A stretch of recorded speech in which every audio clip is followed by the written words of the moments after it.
Living alone in the house I had shared with my late husband, I found solace in the routine of household chores that kept me grounded. My name's Helen, a 65-year-old retiree who had recently hung up her office attire for the last time, looking forward to a well-deserved break after decades of the 9-to-5 grind. The house, a large, two-story building with rooms echoing memories of family gatherings, required constant upkeep, but I took pride in keeping every corner spotless and every garden plant thriving. My life, though quiet, was punctuated by visits from my two children. My eldest, a daughter named Anna, led a busy life with her husband, and they remained childless by choice, focusing on their careers. My youngest, David, however, had given me 3 wonderful grandchildren, aged between 5 and 12, who brought a whirlwind of energy into my tranquil existence whenever they visited. One crisp afternoon, as I was dusting the living room filled with photos of happier times, an unexpected knock startled me. I wasn't used to surprise visitors, especially since my circle had grown smaller over the years.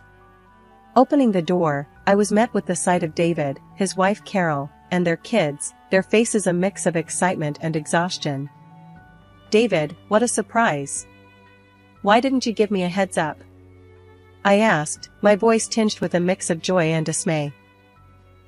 David shrugged, a nonchalant gesture that didn't sit well with me. "Mom, you're my mother. I figured we could just pop by." His words stung more than I expected. The open-door policy I'd always maintained for family now felt like it was being taken for granted. My thoughts were soon drowned out by the chorus of "We're hungry, Grandma," from the grandkids, who were already making their way to the kitchen, a space where I'd spent countless hours preparing family meals. "Let's get you all something to eat then," I said, masking my feelings of disappointment with a smile. Turning to Carol, I added, "Could you lend a hand with dinner?" Carol, who had made herself comfortable on the living room sofa, barely glanced my way as she responded, "Oh, I don't think so. I'm here on a visit, after all." The air seemed to freeze around us. David, witnessing the exchange, chose silence, a decision that spoke volumes. Frustration boiled within me, but the eager faces of my grandchildren looking up at me cooled my rising temper. "All right, no worries. I'll handle it," I conceded, turning back to the kitchen, a battlefield where I was both general and foot soldier. That evening, as the sun dipped below the horizon, casting long shadows across the kitchen, I found myself embroiled in the laborious task of cooking dinner for 6. The process was both a physical and emotional drain, each chop and stir a reminder of the unexpected burden that had fallen upon me. Yet, the thought of my grandchildren's smiles propelled me forward, their well-being my top priority in the midst of this family upheaval. As we gathered around the dinner table, the fruits of my efforts laid out for all to see, the children's eyes sparkled with genuine gratitude. "This is awesome, Grandma." "Thank you," they chorused, their innocent enthusiasm a balm to my weary heart. Carol, however, remained unimpressed. As she picked at her food with a look of distaste, she finally let out a dismissive sigh. "Honestly, Helen, I've never understood how anyone likes your cooking," she remarked, her words sharp and cutting. The room fell silent, the children's joyful chatter coming to an abrupt halt. I glanced at David, hoping for some semblance of support, but he remained silent, his gaze fixed on his plate. The weight of the moment hung heavily in the air, a tangible reminder of the growing divide between us. Once the children were put to bed, their laughter and footsteps fading into the quiet of the night, I knew it was time to address the elephant in the room. "David, Carol, we need to talk about how long you're planning to stay," I began, my voice steady despite the turmoil churning inside me. David met my gaze, his expression one of resignation. "A few months, Mom. I lost my job, and we can't afford our own place right now," he admitted, the words heavy with a mixture of shame and defiance. The news struck me like a physical blow, the implications of their extended stay sending waves of panic through me. Yet, despite my own fears, my first instinct was to help. I might be able to speak to my old boss. "He's always looking for reliable people," I offered, clinging to the hope that I could alleviate some of our shared burden. David's response was immediate and sharp. No, Mom. I'll find something on my own, he said, his pride evident in his terse reply. Then I turned to my daughter-in-law with a mute question. Carol's laughter cut through the tense atmosphere, her disdain palpable. Work? No way. I'll be staying home with the kids. It's enough of a job as it is, she declared, her words dripping with entitlement. The conversation left me reeling, the disparity in our perspectives clearer than ever. As I lay in bed that night, the house quiet around me, I couldn't help but feel trapped in a situation with no easy way out. My desire to support my family was clashing with the growing realization that my generosity was being exploited, and I was left wondering how I could possibly navigate the months ahead without losing myself in the process. Waking up to a house full of people had become my new normal. The once quiet mornings were now filled with the sounds of my grandchildren getting ready for the day, their laughter and chatter a stark contrast to the silence I had grown accustomed to in retirement. Yet, as much as I cherished these moments with them, the reality of my situation weighed heavily on me. The daily routine had become a relentless cycle of cooking, cleaning, and trying to maintain some semblance of order. Carol seemed oblivious to the chaos, her days spent scrolling through her phone or watching TV, while David disappeared each morning with a mumbled "looking for work," only to return in the evening, no more hopeful than the day before. One particularly taxing afternoon, as I was elbow-deep in dishwater after preparing lunch, I couldn't help but voice my frustration. "Carol, could you possibly help with the dishes? I've been on my feet all day," I asked, hoping for even a small gesture of assistance. Carol looked up from her phone, her expression one of mild annoyance. "Really, Helen? I'm sure you've got this. It's not like you have anything else to do," she replied, her voice dripping with disdain before turning her attention back to her screen. The dismissal stung, and for a moment, I stood there, the soapy water and the pile of dishes in front of me blurring into a symbol of my growing resentment. It was clear I was alone in my efforts to keep the household running smoothly. David's return that evening did little to lift the atmosphere. As we sat down to a quiet dinner, the tension was palpable. "David, have you had any luck with the job hunt?" I ventured, hoping for some positive news. He shook his head, his frustration mirrored in his tight expression. "Nothing yet, Mom. But I'll keep trying," he said, a note of defeat in his voice that tugged at my heartstrings, despite the day's trials. I sighed, the weight of their situation settling over me like a heavy blanket. "Well, what do you expect us to do, Helen? It's not like jobs are just falling out of the sky," Carol snapped, her patience clearly worn thin. I hurriedly turned the conversation to the children's need for stability and routine.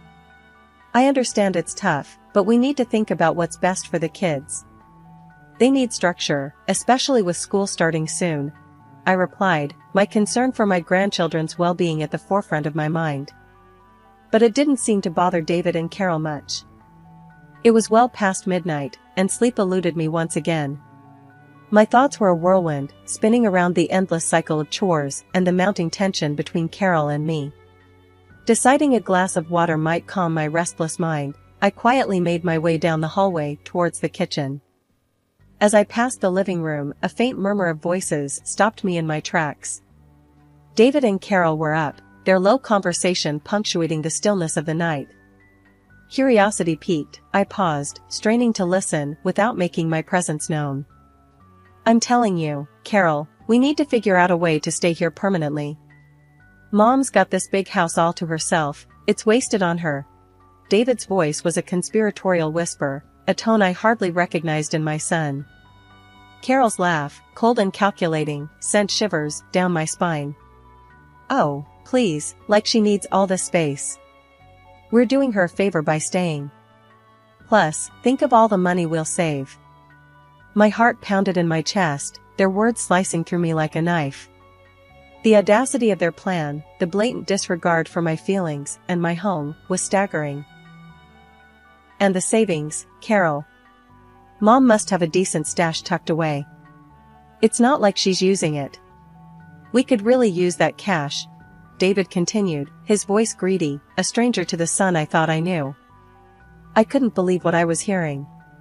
My son, plotting to take advantage of me, to lay claim to the home I had built with my late husband, and even eyeing my modest savings as if it were his due. Steeling myself, I stepped into the living room, flicking on the light. The look of shock on their faces was almost satisfying, but the pain of their betrayal was too deep. "What on earth are you two thinking?" I demanded, my voice steady, despite the turmoil inside me.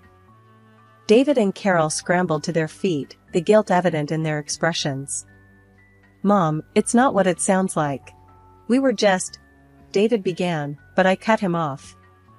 "No, I heard enough. Planning to take over my home, eyeing my savings like vultures. Is this why you really came here?" My words were laced with disbelief and hurt. Carol, ever defiant, tried to justify their conversation. "Helen, you're overreacting. We're family. We should be helping each other out. You have this big house, and we're struggling. What's so wrong about thinking of the future?" "The future? By plotting behind my back? By considering my hard-earned savings as your bailout?" I retorted, the anger rising in me. "I welcomed you into my home, cooked, cleaned, and you repay me with this betrayal?" David looked away, unable to meet my gaze. "Mom, we're just trying to figure things out. We didn't mean to." "To what? Get caught?" I finished for him, the disappointment heavy in my voice. The conversation spiraled into a heated exchange, with accusations and denials flying back and forth. But the truth was clear: my son and his wife saw my home, my life's work, not as a sanctuary, but as a resource to be exploited. Over a breakfast that no one seemed to have an appetite for, I broached the subject that had been on my mind since that fateful night. "David, Carol, we need to talk about your plans," I started, my voice more steady than I felt. David looked up, weary but wary. "What about them, Mom?" he asked, a hint of defensiveness in his tone. "It's clear to me that staying here isn't working for any of us. It's straining our relationship, and frankly, I can't keep living like this," I said, laying my cards on the table. Carol snorted, her disdain barely concealed. "So, what? You're kicking us out?" I sighed, the weight of the decision heavy on my heart. "I'm offering a solution. I'm willing to give you a sum of money, $5,000. It should be enough for you to rent a place for a couple of months and give David a chance to find a job," I proposed, my voice firm. David's eyes widened in surprise, and for a moment, he seemed to consider my offer seriously. "Mom, that's a lot of money." "Are you sure?" he asked, a glimmer of the sun I knew peeking through his recent attitude. "Yes, I'm sure. It's for the best. I want you to have a fresh start, but not at the cost of our family's bond," I replied, hoping my words would get through to him. Carol, however, laughed mockingly. "Babysitting money, how generous," she sneered, her words dripping with sarcasm. I ignored Carol's jab, focusing on David. "Think of it as a stepping stone. I know you're capable of turning things around. This is just to help you get on your feet," I encouraged, trying to instill a sense of hope and independence in him. David nodded slowly, his expression softening. "All right, Mom. We'll take the offer. It's more than fair, and I appreciate it," he conceded, a rare moment of humility in his recent behavior. Carol seemed about to protest, but held her tongue, perhaps realizing that this was their best option under the circumstances. The day they left for the airport, the house felt eerily quiet. I busied myself with cleaning, trying to erase the traces of their stay, but the silence was a stark reminder of the void their absence left. It was only 3 hours later, when my phone rang with a call from my eldest granddaughter, Diana, that the silence was broken. "Grandma, Mom and Dad left us at the airport and flew to Hawaii. They said to call you." Her voice trembled, confusion and fear evident in her tone. My heart stopped. The desperation of the solution I had offered had turned into a nightmare I hadn't anticipated. They had taken the money meant to rebuild their lives and abandoned their children to escape to the resort. As I rushed to the airport and called the police, a flurry of emotions engulfed me.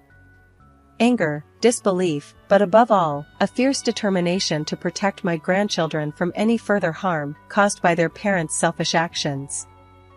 The ride back home was filled with a heavy silence, punctuated only by their occasional sniffles. My heart ached for them, their confusion and sadness palpable in the cramped space of the taxi. Once we arrived home, I ushered them inside, settling them on the couch with blankets and hot cocoa, a small attempt to provide comfort in the midst of the chaos their parents had wrought. "Grandma, why did Mom and Dad leave us?" The question came from Lily, the youngest, her big eyes searching mine for an explanation I was struggling to formulate. I sighed, taking a moment to gather my thoughts, before responding. "Sometimes, adults make very bad decisions, sweetheart. But I want you to know, you're safe here with me. Always." My words felt inadequate, but the sincerity behind them seemed to offer a modicum of comfort.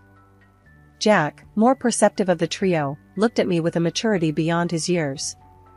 "Are they coming back for us?" he asked, his voice steady, but his concern evident. I met his gaze, my resolve firming. "For now, let's focus on being together. We'll figure things out one step at a time," I replied, not wanting to burden them with the uncertainty of their parents' actions. The conversation shifted to lighter topics, an effort to distract them from their worries. We talked about school, their friends, and plans for the weekend, anything to bring back a semblance of normalcy. The next morning, I was determined to take action. I reached out to a family lawyer, explaining the situation and seeking advice on how to protect my grandchildren. The lawyer was sympathetic, offering guidance on the steps we could take to ensure their well-being. I also made a call to my daughter, Anna. Despite the early hour, she answered on the first ring, concern immediately evident in her voice. "Mom? What's wrong?"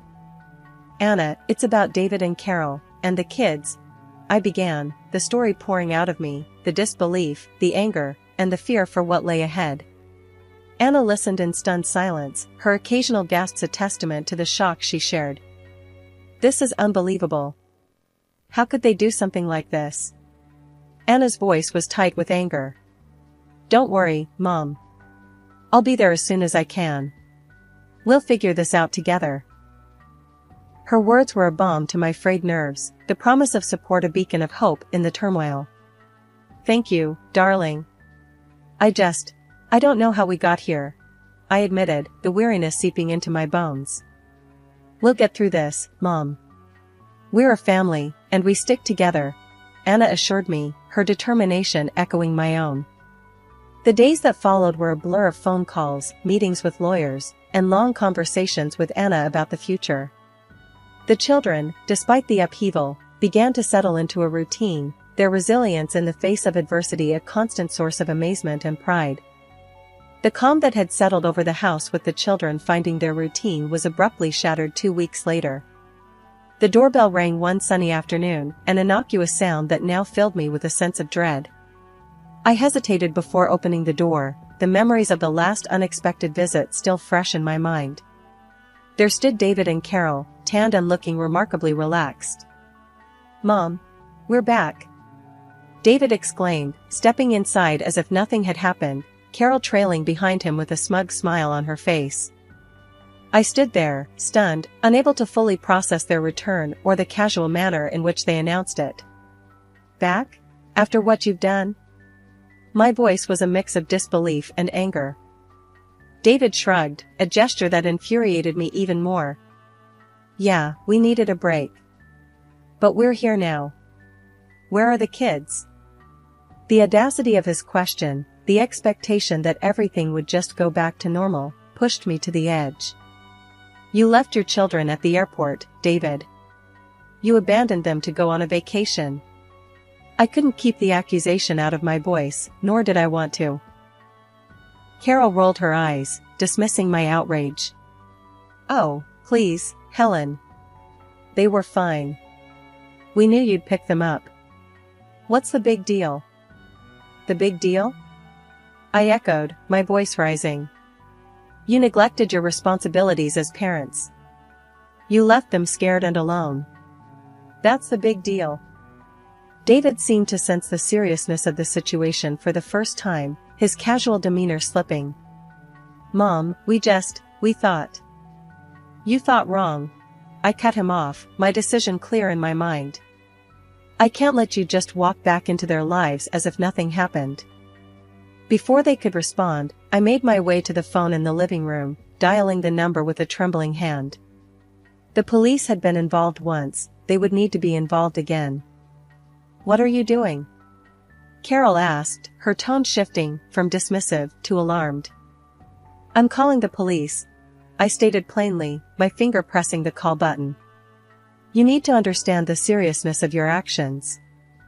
David tried to protest, his voice a mix of confusion and fear. Mom, wait. Let's talk about this. There's nothing to talk about. You've made your choices. Now, you need to face the consequences, I replied, the operator answering on the other end. As I explained the situation to the police, David and Carol exchanged panicked glances, finally realizing the gravity of their actions. They attempted to plead their case, to argue that they were the children's parents and had every right to take them back. But it was too late. The police arrived shortly, and the conversation that ensued was short and to the point. David and Carol were taken into custody for abandoning their children, their protests falling on deaf ears. After they were gone, I sat down, the adrenaline fading, leaving exhaustion in its wake. Anna arrived later that day, her support unwavering as we discussed what would come next. The children, when told of their parents' return and subsequent departure, were surprisingly stoic, a testament to their resilience and perhaps a reflection of their own understanding of their parents' failings. The final chapter of this tumultuous period in our lives began with a court ruling that was as harsh as it was justified. My son David and his wife Carol were stripped of their parental rights due to their blatant neglect and improper performance of their duties as parents. The judge didn't mince words, calling their act of leaving the kids at the airport not just irresponsible, but criminal. They now faced the very real possibility of serving time, a consequence of their actions that seemed to finally bring home the gravity of their neglect. As I sat in the courtroom, listening to the judge lay out the case against David and Carol, a part of me still couldn't believe it had come to this. My son, the boy I raised, facing a sentence for abandoning his own children. It was a bitter pill to swallow, but one that was necessary for the safety and well-being of my grandchildren. With David and Carol's parental rights terminated, the path was clear for Anna and her husband John to step in. They had been a constant source of support through this ordeal, and their willingness to adopt the children was a silver lining in an otherwise dark cloud. Mom, it's official.